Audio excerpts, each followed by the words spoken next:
వస్తే మధు ఏంద్ర ఇది దిక్కలేదు. అఖిల్ ఏమైంది? నువ్వు ఆ కిషోర్ గడ్ కన్నా పెద్దదానివా? Are you not a teenager? Not any more. నాకు 20, ఇంకొన్ని మంత్స్ లో 21 వస్తాయి. Are you aunty? ఈ ప్లేస్ మాది, లేస్తే మేము కూర్చుంటాం. ఈ బెంచ్ మీద నీ నేమ్ రాసి ఉందా? లేడీస్ అవసరం, పోదాం పద.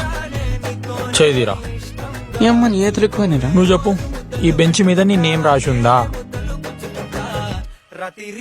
అంజలి నా పేరు. లేస్తారా? వాళ్ళు చూడరా ఎంత క్యూట్ గా ఉన్నారు. క్యూటా? వాళ్ళని చూడరు ఎట్లున్నారు. వాడేమో చెడ్డి వేసుకొని వచ్చింది, అదేమో నైట్ వేసుకొని వచ్చింది. వాళ్ళని పెట్టి సినిమా తీరా, చెడ్డి యువకుడు నైట్ యువతి అని.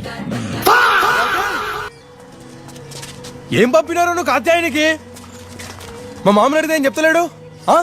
పంపినారు నువ్వు? రే కిషోర్, తెలవకుండా మాట్లాడక అర్థమవుతుందా? ఏందిరా తెలవకుండా మాట్లాడేది నీ ఆగు.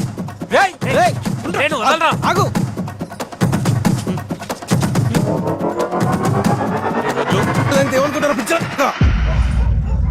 అయిపోయిందా? నన్నేమన్నావు మొత్తం మీ అమ్మకేరా.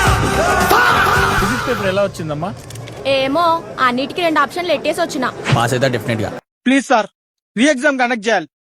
ఇలాగైతే బీటెక్ లో ఎవరు జాయిన్ గారు, సీట్లన్నీ వేస్ట్ అయిపోతాయి. పక్క రాష్ట్రాల వాళ్ళకి ఇది బెనిఫిషియల్ అయిపోతుంది.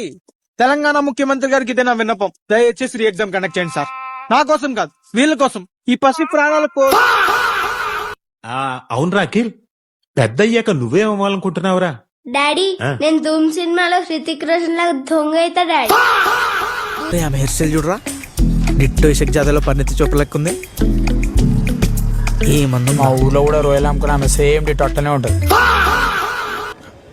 ఒకసారి మాట్లాడు కాతి అని. వాడు ఆల్మోస్ట్ డిప్రెషన్లోకి వెళ్ళిపోయేటట్టు ఉన్నాడు. మీ డాక్టర్లకు తెలియంది ఏముంది, mental health is more important కదా. అట్లీస్ట్ కాబోయే డాక్టర్ అనుకొని ఒకసారి వచ్చి మాట్లాడు కాతి అని ప్లీజ్. నీకు అర్థమవుతున్నా కాతి అని. ఎట్లా చెప్పినా ఏంద్రా ఇట్లా చెప్తున్నావు? ఆ చేతులు ఎందుకు అడుకునే వాళ్ళకి లేపుతున్నావు?